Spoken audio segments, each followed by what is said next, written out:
পবিত্র কুরআনের সূরা আল কিয়ামার ২৬ থেকে ৩০ নম্বর আয়াতে বর্ণিত হয়েছে, কখনো নয় যখন প্রাণ কণ্ঠাগত হবে এবং বলা হবে যে কে তাকে রক্ষা করবে, তখন সে মনে করবে যে এটা বিদায়ক্ষণ এবং পায়ের সঙ্গে পা জড়িয়ে যাবে। এখানে পায়ের সঙ্গে পা জড়িয়ে যাওয়ার অর্থ হলো মৃত্যুর যন্ত্রণা পর্যায়ক্রমে বাড়তে থাকা, ফলে মানুষের প্রাণ বের হয়ে যায়। পায়ের সঙ্গে পা জড়িয়ে পড়ার আরেক অর্থ তখন অস্থিরতার কারণে এক গোছা দ্বারা অন্য গোছার ওপর আঘাত করবে, কিংবা দুর্বলতার আতিশয্যে এক পা অপর পায়ের ওপর থাকলে তা সরাতে চাইলেও সক্ষম হবে না। হযরত ইবনে আব্বাস রাদিয়াল্লাহু তাআলা আনহু বলেন, তখন হবে দুনিয়ার শেষ দিন এবং আখিরাতের প্রথম দিনের সম্মেলন। তাই মানুষ দুনিয়ার শেষ দিন এবং আখিরাতের বিরহ বেদনা এবং আখিরাতে কি হবে না হবে তার চিন্তায় পেরেশান থাকবে। অর্থাৎ সে সময় দুটি বিপদ একসঙ্গে এসে হাজির হবে। একটি বিপদ হলো এ পৃথিবীর সব কিছু থেকে বিচ্ছিন্ন হয়ে যাওয়ার বিপদ, আরেকটি একজন অপরাধী হিসেবে গ্রেফতার হয়ে আখিরাতের জীবনে যাওয়ার বিপদ, যার মুখোমুখি হতে হবে প্রত্যেক কাফের, মুনাফিক এবং পাপী বান্দাকে। ইবনে কাসির, হযরত নবী করিম সাল্লাল্লাহু আলাইহি ওয়াসাল্লাম ইরশাদ করেন, মৃত্যুর যন্ত্রণা খুব কঠিন। আল্লামা ইবনে কাইয়ুম রহমাতুল্লাহি আলাই বলেন, এক ব্যক্তি সবসময় মদ পান করত। তার মৃত্যুর যন্ত্রণা শুরু হলে পাশের উপবেষ্টি এক ব্যক্তি বলেন, তুমি লা ইলাহা ইল্লাল্লাহ বলো। এ কথা শুনে ওই ব্যক্তির চেহারার রং পরিবর্তন হয়ে গেল। পাশের উপবেষ্টি ব্যক্তি দ্বিতীয়বার তালকিন তথা লা ইলাহা ইল্লাল্লাহ পড়ার জন্য বলল। তখন মুমূর্ষ ব্যক্তি তালকিন প্রদানকারীর প্রতি তাকিয়ে চিৎকার দিয়ে বলল, তুমি পান করো এবং আমাকেও পান করতে দাও, তুমি পান করো এবং আমাকেও পান করতে দাও। এ কথা বলতে বলতে ওই ব্যক্তির মৃত্যু হয়ে গেল। হযরত রাসূল সাল্লাল্লাহু আলাইহি ওয়াসাল্লাম মুমিন ও কাফেরের মৃত্যুর আলাদা অবস্থা বর্ণনা করেছেন। মুমিনের যখন মৃত্যু হয় তখন সূর্যের আলোর ন্যায় আলোকিত চেহারা সম্পন্ন ফেরেশতা জান্নাত থেকে সুগন্ধযুক্ত রেশমি কাফন সঙ্গে নিয়ে এসে মুমিন ব্যক্তিকে সালাম করে।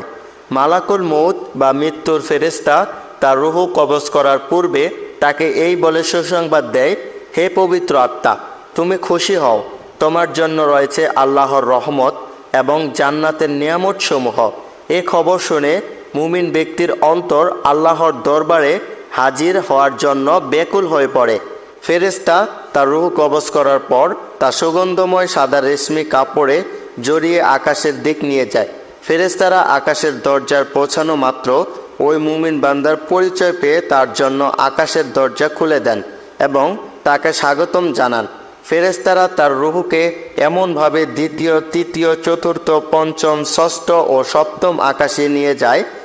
ওখানে পৌঁছানোর পর মহান রাব্বুল আলামিনের পক্ষ থেকে নির্দেশ আসে যে আমার এ বান্দার নাম ইল্লিয়িনের নেককারদের আত্মা ও আমলনামা সংরক্ষণের স্থানে তালিকাভুক্ত করো।